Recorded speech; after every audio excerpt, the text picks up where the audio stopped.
Banamboka, Mbote Mingi, aux abranchés connectés à www.congodialogue.com. Moi, c'est Josué Bolo à l'international. Naye na lombango mingi pona ko d'abord ko pese na bambo tepe ba merci na programme bozo choisir ko choisir toujours Congo Dialogue.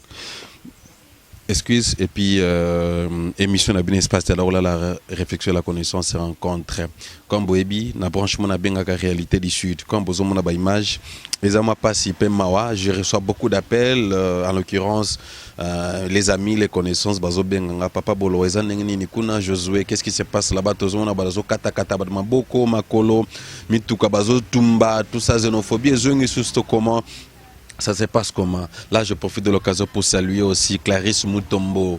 Merci à toi. Je salue aussi Itak Arlette, ma consoeur journaliste. D'un niveau épique. Je salue aussi mon vieux Ivan Mambo, na Universe Group Télévision. Merci à vous. Et le boss Eric Mandala, Universe Group Television, le boss Eric Mandala. Eric Mandala, bon, salutations à vous et à tous nos téléspectateurs. Alors, effectivement, le vent en question est là, le vent xénophobique qui est revenu. Et ce qui est vrai, c'est que Babylon na veille à l'élection à Bango. Alors, je vous propose d'écouter ce que monsieur, le président, son excellence, monsieur Cyril Ramaphosa a déclaré. In our townships and rural areas,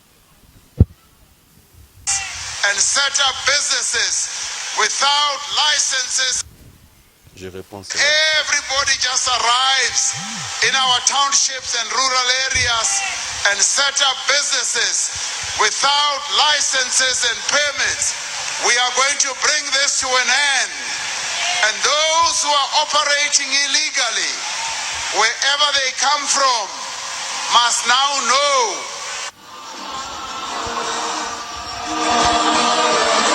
Voilà, le président a bien dit, bah oignon sur ba côté en Afrique du Sud, awa bazo teka, bah ça la business na bango d'une manière illégale, n'est-ce pas?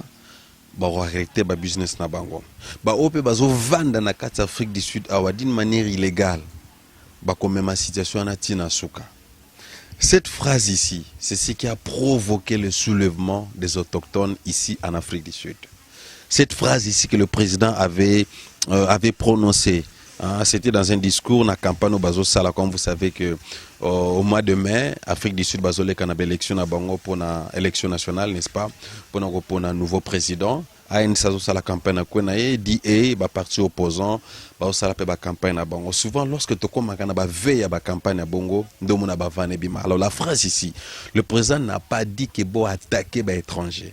Mais la bali ba o nyonso ba koti na ba province ba koti na ba village ba zo sala ba cop ba fungole ba magasin na bandi de manière illégale et puis ba koti na mboka o baza illégal côté ba document ba komema bango tina suka. Le président n'a pas dit que bolanda ba étranger bo benga na bango. Chers téléspectateurs ba ne boza na diaspora bozolanda biso travers le monde entier. Phrase wana bango bana mboko ba boulé qui présente tindi ba benga na étranger. Comme preuve nous bomoni ba image dans ba petit écran, il y a certaines images nous voulons pas vous proposer en parce que ça très sensible et ça vraiment ma makasi. Effectivement. Alors pour votre information, à ceux qui me demandent, ceux qui me posent tant de questions, l'attaque xénophobique est là, effectivement là. Nous les étrangers, nous sommes nous sommes plus en sécurité, nous sommes plus en sécurité parce que cette phrase ici est même soulèvement na ba mboka, surtout bato bazana ba province. Bazana ba mboka mike, ba pakistanais, ba éthiopien, ba Nigeria, ba tonga ba shop na bango po na bolamu ya ba communauté wana ba komi ko tumba yango, ba komi ko piller yango.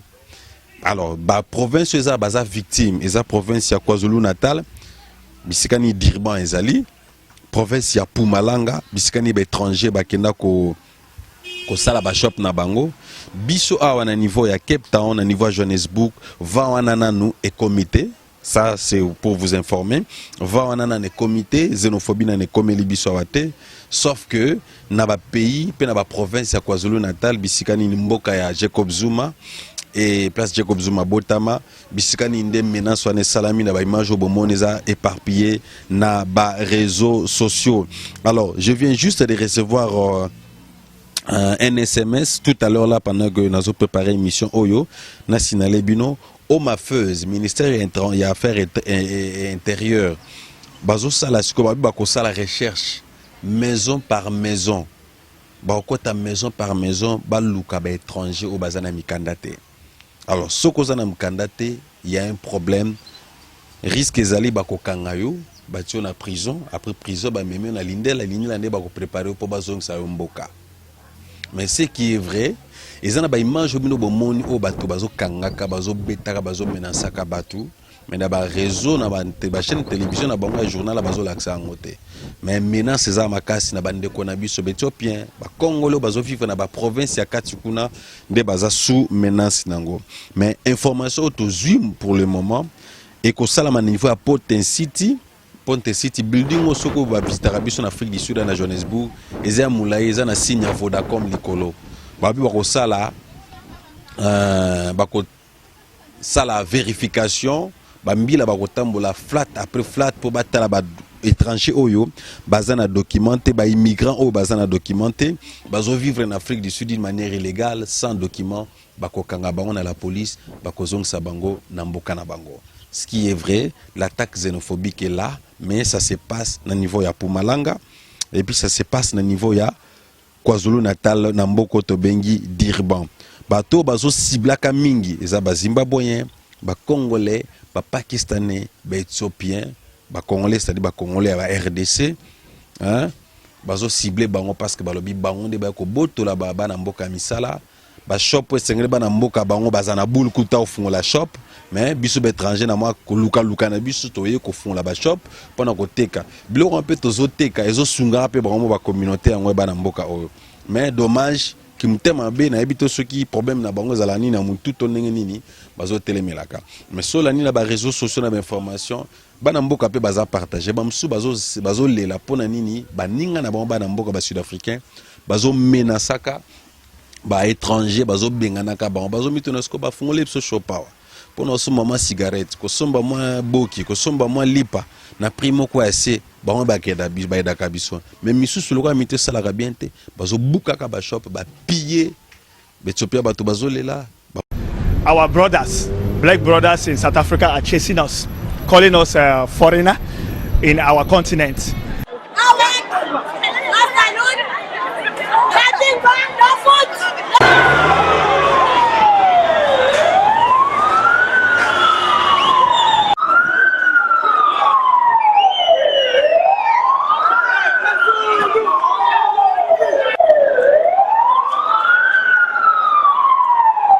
And they're vandalizing our shops, what we have suffered for, breaking our shops, killing our brothers, burning our shops, stealing our things. And police are not doing anything. Police are holding their hand, watching them clean us, burning our shops. And the government is not saying anything. We're all disappointed and we're very sad that in our continent, they're calling us foreigners, chasing us. So what do we want government to do? Government must interfere before this thing is going to escalate, because everybody is very sad. Like today, our shop are closed from morning till now. We also pay taxes, support our kids, pay rent. We are not happy about this mass demonstration. One of the Indians is killed, of which is the permanent citizens in our country. South African woke up and said that foreigners must go. I keep asking myself, foreigners, black people must leave Africa. What kind of thing is that? Is it what Nelson Mandela worked for? Is it what all the activists work for? Taking our women away, now they're making us run in the streets. Yeah. We want to shire them. Everyone, not let this happen. We'll do something about this. Which wives? My wife is a Nigerian. So what type of taking your wives? Talking about jobs. I got company, I got shops, and 10 South Africans are working for me. So they should be very, very happy that I'm here.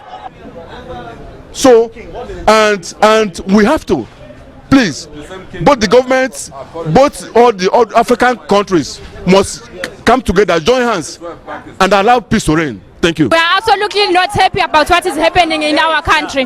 So please, government, consider our views. We want to know what is democracy. You have to find more police to stop them. That's this case. You're not stopping because they are calling us. Never. You're not stopping. They're trying to be a fight. Me, I can't fight anybody. If they want to fight, they must come to fight before you have to. Stop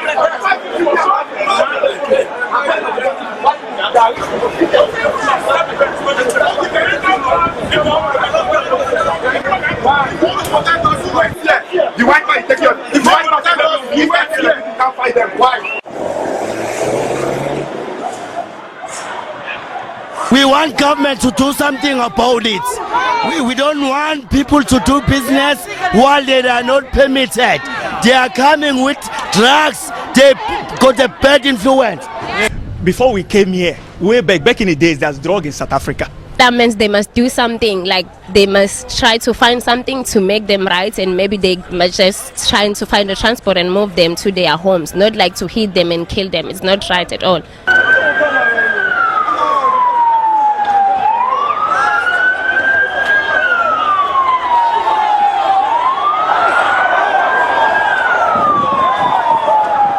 Bon, ba check na business ike kaka ningwana.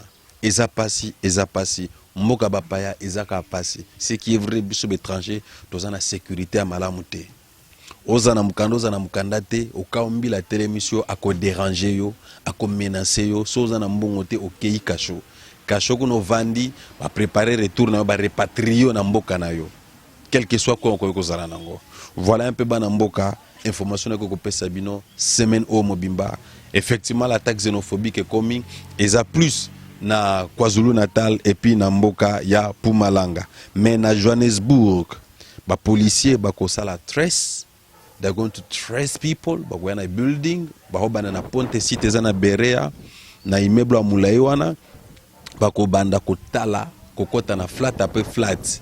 So ba longa na Berea na ponte site to ebite so ba kota na banda ko abatu, po ba telemisa batu na banzela, so za na documenté ba kanga yo. Donc, phrase où Ramaphosa Loba qui était, bazo même à étranger, bazo vivre en Afrique du Sud illégalement, bana mboka oyo bango ba boulé na mutu qui est présent le bito bengana bango parce que ba comme na veille il y a élection. Eza ma pasi, oko kimela api mboka papaya. Waneza message pona ko talisa te mboka na biso pe ba RDC lokola ba Congo na biso, photo zonga en état de droit. Mutakoya ka avandika ndingwana te o chinois o nani afungoli shop moko boye sans mikanda avane pe bongo akomo nyoko la memba congolais wana ko futa ba salaire ezanga tina tala mboka biso mboka ba pa na Afrique du Sud awa eza misala mususu yo congolais sala ngote eza certains job o ezaka réservé pour na ba sud-africain soza na ID na bango to ko sala musala wana te. Mais bah respecter ta des droits mboka na bango. C'est vrai tozo gangi la bango to ba mtema be bazo linga be étranger te mais ça paie message te autorité na biso Congo bo to fungola miso. Mais biso mtakuta ne so wapi ngwana surtout soza na poso mwindo toza mundela ali bo pesika accès ngwana akomo sakaja zu ba bisala tout a même ko konza ba congolais ya pas si pe mawa. Ce qui est vrai c'est que to comme il va à l'élection en Afrique du Sud. Maintenant, ça xénophobie, ça venant de bomana ba image wana. Ezali. Alors nous demandons aussi à notre gouvernement congolais pour appeler ba mesure mususu. Je crois que dans ba groupe WhatsApp et ba communauté, ba message monsieur zo circuler que mutoyo bazo lukaba sala ndenge avec collaboration avec le gouvernement congolais à biso RDC. Ba balingi bazonga di manière volontaire, bazo disposer ba moyen moko boena avion. Je crois na ba jour ba kopesa biso ba tango.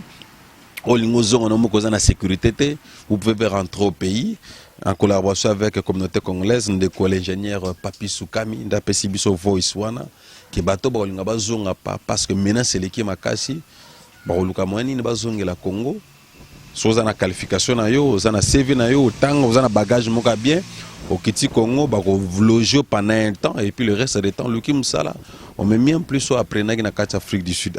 Ce sont des mesures peut-être communauté congolaise, au Bazozoa, pour éviter la mort, pour éviter la vie à Batozo Koufaningwana. Maman Francine Ngembe, Afrique du Sud, ils ont Afrique. Afrique du Sud, ils ont Afrique. Batongana Bamboka nango bien, Koureza stable, Maïza stable, Kolia sans problème. Mais sécurité à l'étranger zate, survie à l'étranger zate. Hein? Le système médical au bino bozano na pote on a zate.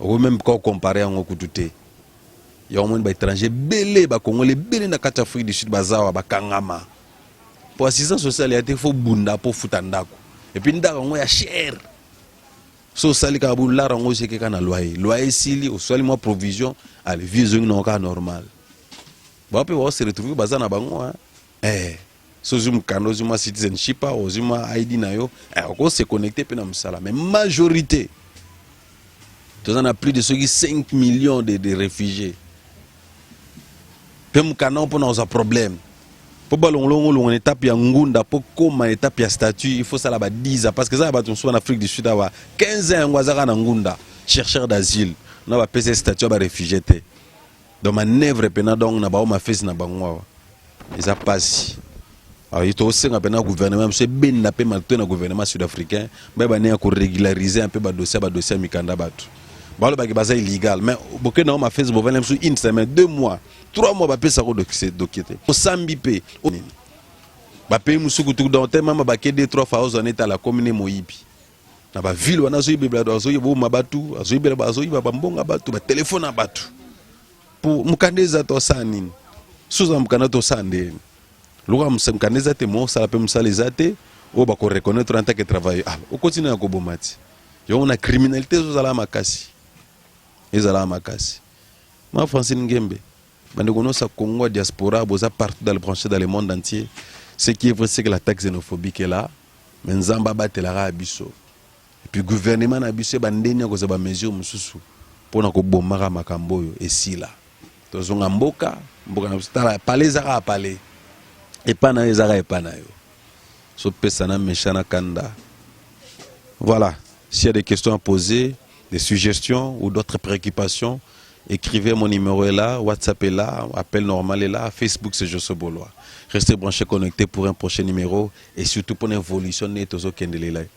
Maramon et Zoken. Grand merci à vous. On se retrouve à la prochaine. Bye.